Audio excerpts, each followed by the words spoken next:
እዚህ ገና አልጀመረም።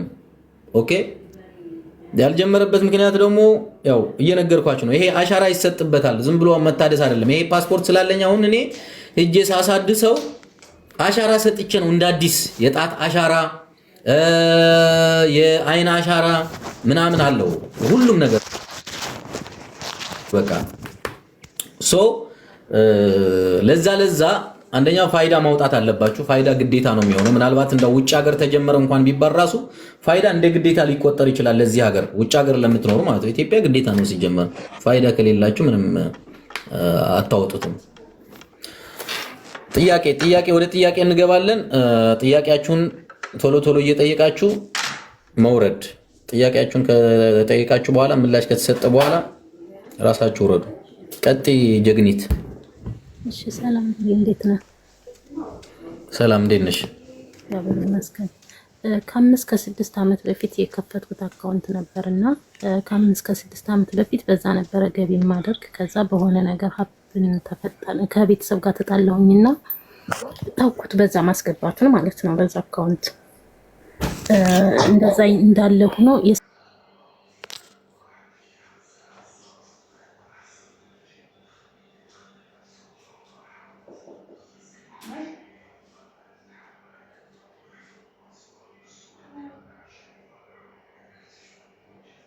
ለማስተካከል እሞክራለሁ እና እንዴት ነው ማለት ነው? ሰጥተሽ ነበር የሞተው ሰው? ምን አልከኝ ብሬ? ወክልና ሰጥተሽ ነበር ለሞተው ሰው? ኖ አልሰጠሁኝም። ብቻ ደብተሩን ሰጠሁኝ። ከዛ የሄደ ቼክ እንዲያደርግልኝ ነበር። ደብተሩን ያወጣሽበት ተመሳሳይ ስም ፓስፖርት እጅሽ ላይ አለ? የኔ ማንነቴን የሚገልጽ አለ። በቃ እሱ ካለሽ ምንም እንትን እኮ የለውም፣ ችግር የለውም። ቡኩ ቢጠፋ ምንም ቢል ኖርማል ነው። ኦኬ ግን ሲሄድ አሁን በፓስፖርቱ ብቻ በቂ ሊሆን ይችላል? ምናልባት የቀበሌ መታወቂያ ሊጠይቁሽ ይችላሉ። ግን ፓስፖርቱ ካለ በፓስፖርቱ ከሆነ የከፈትሽው ፓስፖርቱ በቂ ነው። ያው በስሜም ፓስፖርት ላይ ያለው አንድ አይነት ነው። ስሜ በዛ አሁን የከፈትኩበት አካውንት እና ስሜ ያኛው ስሜና የፓስፖርት ስሜ አንድ ነው፣ አንድ አይነት ነው።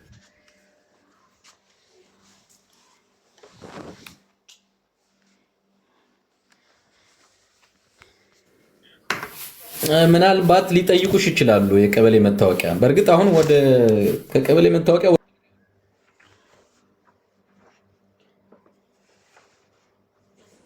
ቡኩን ካሉሽ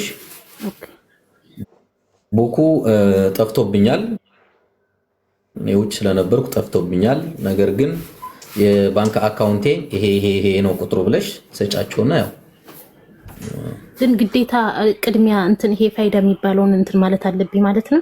ፋይዳ ግዴታ ነው። አሁን የትኛውን ባንክ ቤት ላይ ስትሄጂ በቃ ፋይዳ ከሌለሽ አትስተናገጅም።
ሊያገኙት ይችላሉ።